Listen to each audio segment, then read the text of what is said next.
We've got a global energy price shock. Energy prices around the world are going through the roof.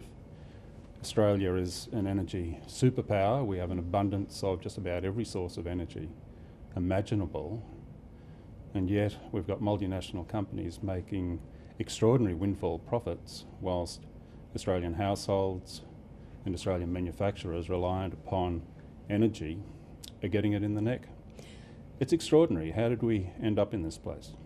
You obviously were instrumental in writing tax policy for the future over a decade ago. Yeah. If those policies that you forecast then and wanted to implement were in place now, would we be in the same situation? Well, we wouldn't, but the tax review that was published back in 2010, it made a lot of recommendations that apply to the energy space and in particular to windfall profits that resources companies make.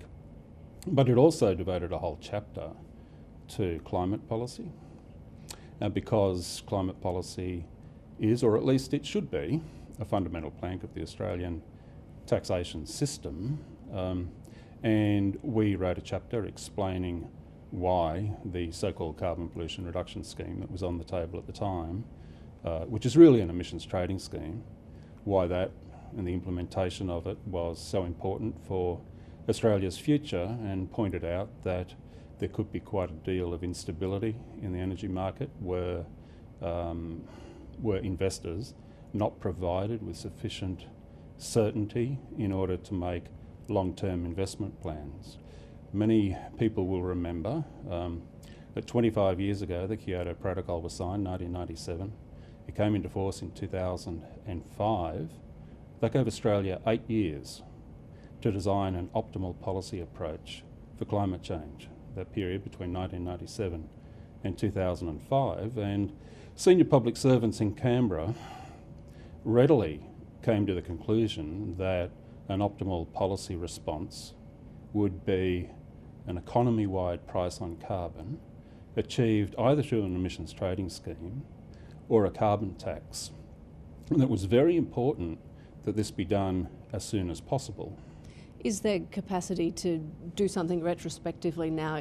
Is it too late? We'll have to do, yes, look, it's too late to have the sort of reliance upon gas-fired power as a transitional fuel that we were imagining last century. It's certainly too late to achieve that. But we have to do something, and doing what we need to do now to address the present crisis will mean doing more with gas. It will. There was so much talk of a gas-led recovery when the pandemic first hit. Yeah. I mean, we're exporting it all. So are we well, doing precisely, that? and not only are we, well, we're exporting most of it, right? Yes. We're not exporting all of it, but we are exporting most of it. And perhaps more to the point is the price. So what we export, we obviously export at world prices. Now, although we are the world's largest gas exporter, we do not set the world price for gas. That's set in global markets, and actually it's tied pretty closely to the Brent crude oil price, in fact. And as those global energy prices go up, that increase in gas price internationally translates pretty directly into the domestic price of gas. Western Australia is different. It's exceptional because of their gas reservation policy, which allows them to have a margin between the domestic price and the international price of gas. But with respect to the eastern seaboard, and certainly since Gladstone started exporting LNG, our gas prices are tied to international prices. So if we're going to have a gas-led recovery, we're going to have to do something about the domestic price of gas. Is an export tax the simplest, most effective way? In my view, that would be the simplest way. It's not what we recommended in the tax review, but in the tax review we imagined that a lot of other things were going to happen, and they have not happened. Given where we are now, I do think a gas export windfall tax would be the most effective way to reduce the domestic price below the world price, to guarantee sufficient supply of gas for domestic users, both households and businesses. And of course, it would have the additional benefit of generating very substantial revenue for the budget, and the budget is certainly in need of additional revenue. Does it frustrate you that we're in this situation?